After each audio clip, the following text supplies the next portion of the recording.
it feels like it's time for questions. We've done quite a bit of talking now. If you'd like to ask a question of Scott or anybody else that's spoken so far, just unmute and go ahead and ask, or you're also welcome to type in the chat room if you'd rather not speak. Hi, I'm Rich Murray, 10 miles south of San Diego, and I work a lot as a wise grandfather, listening to people and holding space for them as they notice what they actually feel moment by moment. And feeling moment by moment takes you into here and now, the present moment. And the present moment is our contact with wider identity, deeper identity. So I hold the space of wider and deeper identity and witness the person's testimony about their moment by moment experience. Underneath their story, there's always a sensation and somewhere in the body. And feeling those sensations is what you guys call resting. It's very good.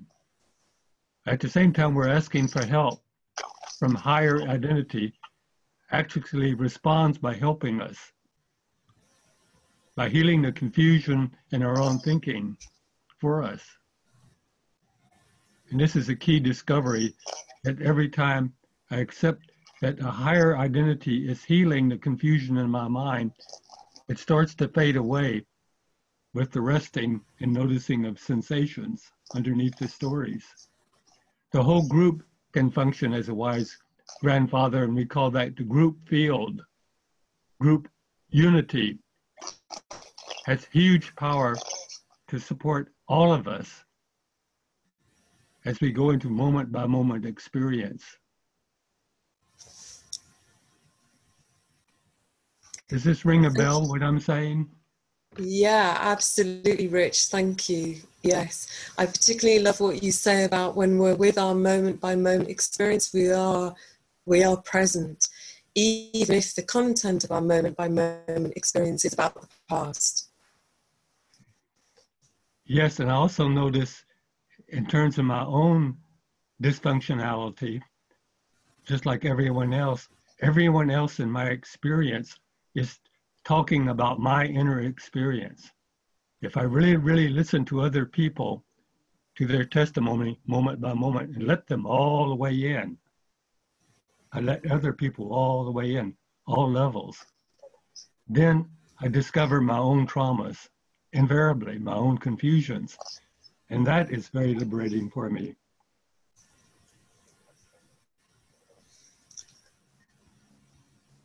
Thank you, Other Rich. people are mirrors that show me myself.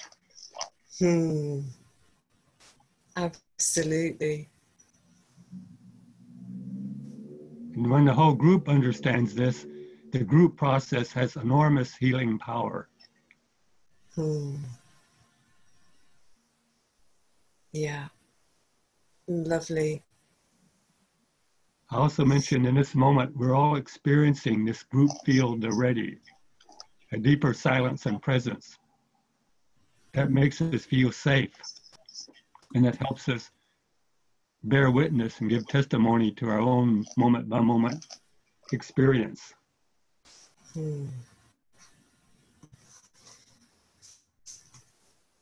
Thank you, Rich. Much appreciated. So we have a question here on chat, which I think is a really important question to address, which is, would you say more about the role of loved ones and the challenge of staying positive and loving when we're also suffering? And obviously I'll ask other people to respond to this too, but I'd like to say a little bit about that myself. My son isn't suffering with addiction, but he is suffering with enormous amounts of pain because of a medical condition, and he's on huge amounts of painkiller. And so obviously that's created suffering for me, because his pain has been my pain. And I have to say that I found using the inquiries over these last 5 years has been such an enormous difference to my ability to be able to be present to him in his pain with a real lack of agenda. Had this happened before inquiry, I would have spent all my time trying to fix him, trying to, change what he was doing. And, I would have a huge agenda in relation to it. And as I've looked over the years, that's fallen away and allowed him to be in his pain in his own way, to be in his journey with it. So I think for me, one of the challenges about being with other people in their pain is really about resting with ourselves and being present with ourselves, and inquiring. Scott, would you like to say something a little bit about what the family program at the centre does, because that's really addressing this question, isn't it? Yeah, it's a huge thing, because, often the family is suffering as much as the person with the addiction, but the family is often focused on the person with the addiction, as if the person with the addiction can just get better, then we'll be okay. But of course it does not work that way, because part of the family dynamic and the mirror relationship, as Rich said, is what helped create the addiction. So the outward focus by the family on the person who's addicted often blinds the family to their own traumas and deficiency stories. So what we say, which we almost never get, is that the whole family kind of has to look. And it, frankly, it's unfortunately very rare that happens, because of the focus is so intensely on other people. There is this unspoken assumption, or maybe spoken assumption, that somehow wanting somebody to change or get better is actually effective. And it's an assumption that rarely actually gets challenged. But we challenge it on the staff level all the time, is we're doing it now more than ever, is challenging the basic assumption that when I come at someone with a desire for them to get better, that somehow that's actually the most helpful thing for them. And come to find out is that we know this from non-dual awakening and from Al-Anon, that when I'm actually at peace with whatever is, I'm actually more available to others.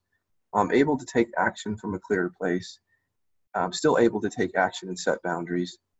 So we know that it's actually helpful and healing for everybody. The clearer I am around the stuff that comes up for me if I'm trying to help somebody. I would just say the opposite again is true, is that this assumption, if you look at it, actually keeps these patterns in place. Because if I'm pointing at you and saying, if you'll only get better, then I can be better. That's it looks like it's a really, really noble thing. It looks like it's the right path, but often it's destructive in a way that you can't even detect. And the way that you know that it's destructive is because when you get free of that and you start allowing people to simply be exactly where they are, it seems as if people then can start to get better more easily. It's just like you give them permission. I've seen it so many times in my life with my relationship with my husband. The more he lets go of his desire for me to be different, I let go of my desire for him to be different. It's like we're both given room to be different, to grow and heal. I've seen it there. I've seen it in my friendships, and I definitely have seen it around clients at the center. If I'm doing this and reactive, needing them to recover, needing them to get better, it's almost like they're going to push me back.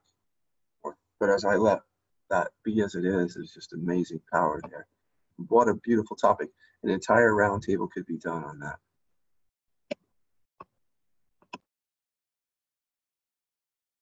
Could I add something to this?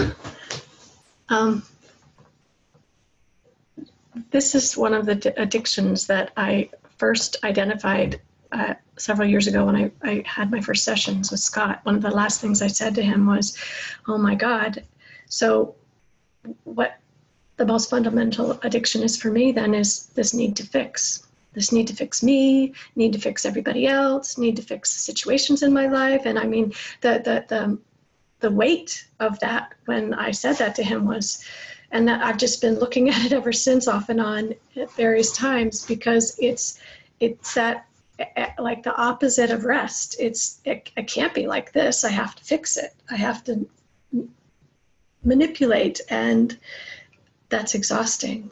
And it's become less and less an addiction, but it's not gone. And I'm so glad I have this to use to take a look at it more and more. Yeah, Melanie, that reminds me of I was a born and bred, raised caregiver, come from a long lineage of caregiving, and it acts as an addiction in the sense of it escapes. It's in a way to escape myself again and focus on trying to control other people, and it's a very destructive and violent way to live for me and for others ultimately too. So I love how you kind of just summarize that, this wanting to control out here, so to speak, and disengage from what's alive within is such part of our culture, and does take some seeing and willingness to go, hold on a minute. It's a great one, isn't it? Because it's so subtle. I mean, it came from, I have to make it better. And so there's a subtle tone there of like, I'm just trying to make it better. Yeah. I'm not trying to control you. It's condoned. It's condoned. It's so condoned. Yeah. My mother is so proud of herself. I love you, Mom. So I think to see, and again, this obviously came up very strongly when my son was first diagnosed, to suddenly see that story and the pain behind, I have to make it better, because if I don't make it better, I'm going to have to feel everything that's here. And seeing that was hugely liberating. He was then able to be in his situation as he chose, without, as you say, Lisa, kind of subtle violence of me going, yeah, but actually you need to do it like this. In my understanding, there's also a kind of superiority in that. I essentially know what you need to do. So, any ideas that you might have about that fundamentally are wrong. I think allied to that, I also recognised, and again, I think this is a subtle one, but very common, was that there was a compulsion running in me to be in pain, to suffer. And it was quite shocking to see that at first, because obviously, most of us go around going, yeah, but I want to be happy and I want to be all settled and have a nice life. So to finally admit, like, actually, there's an addiction to suffering here on some level. I'm wanting to be in, on some level, I'm wanting to be in pain and in the drama.